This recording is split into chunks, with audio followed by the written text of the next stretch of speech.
Boot hatch catch switch and lock on a Skoda Fabia MK1 99 to 2007.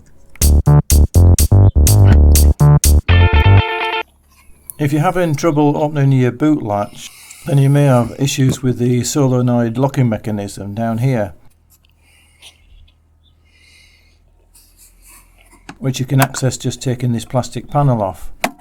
I've done a more detailed diagnosis video on this with a link at the end of the video and in the description. But for this video I'm going to concentrate on the actual catch lock and opening switch in the actual tailgate itself. If when you activate the key fob the boot hatch doesn't open, but then when you open another door the boot hatch does open, then you need to suspect the driver's door side lock, as this often wears over time, and in particular it's the micro switch inside the lock that fails. It fails to signal the car's unlocked in the control unit, and therefore the boot stays shut until you open a working door overriding the control and letting the hatch open. That's the way I see it anyway. If you have this, then I would recommend changing out the driver's door lock first. The tailgate switch can also fail, either mechanically, when you press it you won't hear the faint clicking of the micro switch, or electrically through a broken wire or a bad connection. The actual locking mechanism part should align squarely over the lower hook on the solenoid half.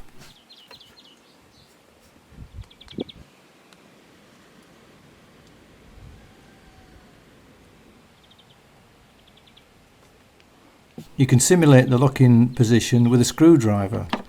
It should lock like so, and then unlock with the lever on the side.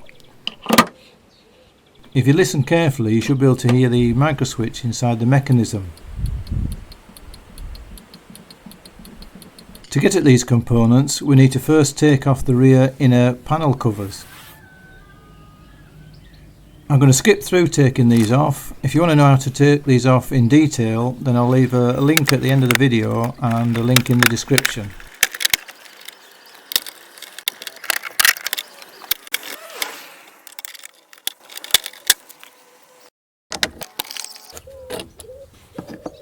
Once you've got the back off you can gain access to the 10mm hex bolts holding the switch in place and the third bolt holding the catch. If we take a look at the wiper motor jet wash connection we can see the slight gap to one side which might have leaked, and following the pipe down there's some residue on the connection and body running down towards the catch. Obviously if water gets into these it will eventually cause faults, so it's probably a good idea to make sure the connection is watertight and doesn't come off in future. So I'm going to modify this slightly with a bit of heat shrink tubing and tie wraps. The catch bolts are M8 XZN 12 pointed socket headed bolts. Take the electrical connectors off. They're both squeezed together but in different ways. The top one by nipping together the two tags just underneath the top and then slide out. The bottom by the tags on the very top and slide out. Now you can undo the two 10mm bolts holding the switch in place whilst keeping your hand on the outside of the switch before you remove it.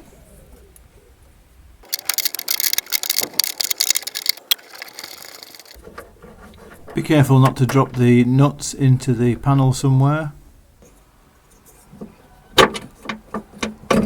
Pull the switch out.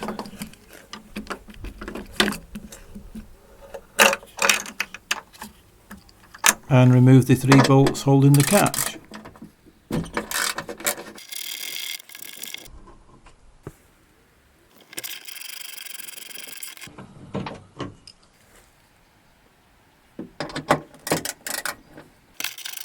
And lift the catch out from inside the panel.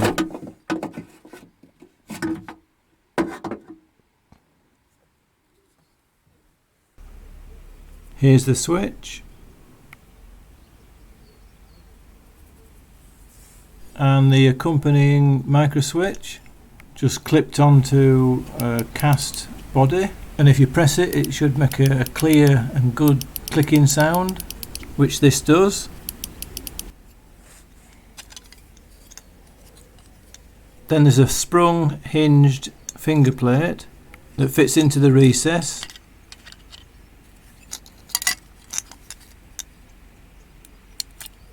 Just spring clips into the little hinges here.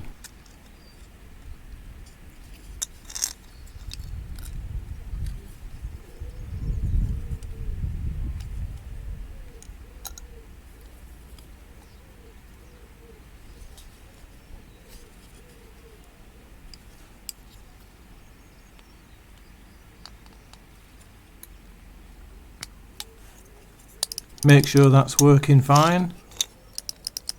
And of course the flexible rubber cover that should stop water ingress into the panel. And if this is perished, you'll get water running down the jet wash from the rear windscreen wiper and rolling into the inside of the panel. So if it's shot at, I'd replace the whole unit.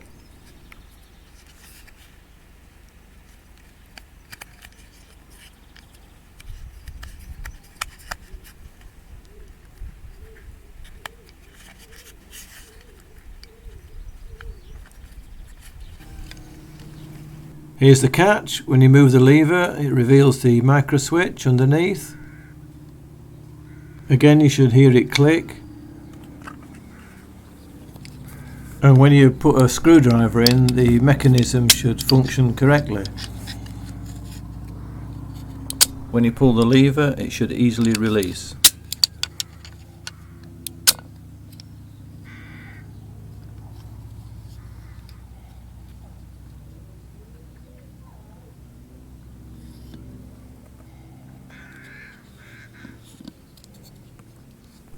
If you wanted to just replace the micro switch on both these units, it looks like you could fairly easily dismantle them further to be able to do that. But bear in mind, for the extra cost of buying the whole unit, you do get improved mechanical reliability as well. Improving the jet wash connection, I'm just going to put some heat sleeve over it and shrink that down to make it more watertight.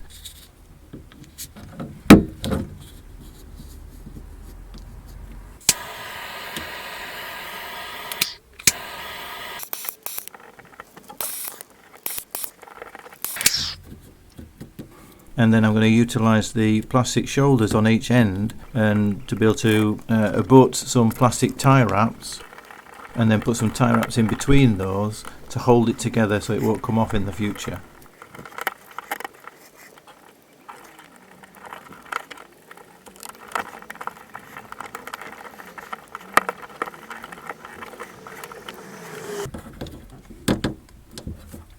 Takes a bit of fiddling about, but I don't think I've done too bad of a job there. Job's a good one. Refitting the catch, it simply slots back into place.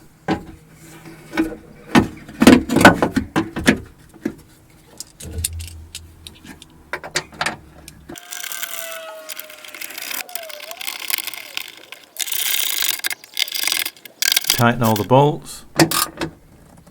Clean around the perimeter of the hole before you put the switch back in, so it has a nice watertight seal.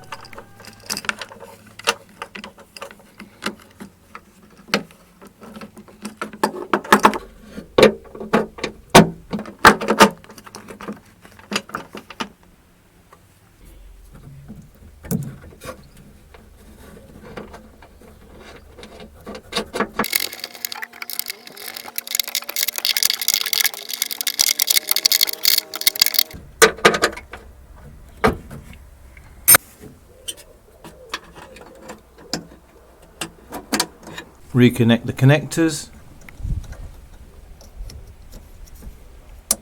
and I push the switch connector further away from any potential leaks from the jet wash pipe. Then it's just a case of refitting all the interior trim panels.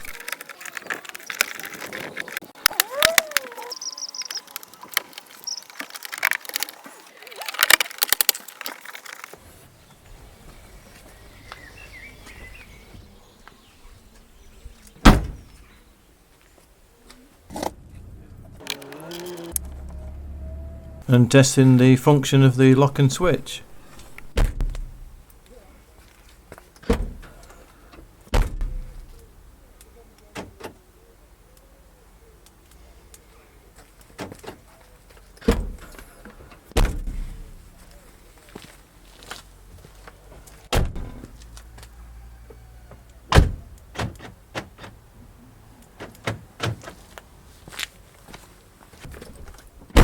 And there we have it, all sorted. Hope this helps some of you guys out there. And if you've got any questions, leave them in the comment section below. I really do try to answer everybody's question the best way I can. Thank you for watching. Please like, share and subscribe. Oh, and I'm now on Twitter, so feel free to check out some content that I'll upload on that. And if I haven't already said, I really appreciate everybody that's subscribed. And if you haven't subscribed and you like what you see, please consider subscribing to help make a better channel for all you guys. Anyway, that's all from me for now, and I'll see you on the next video.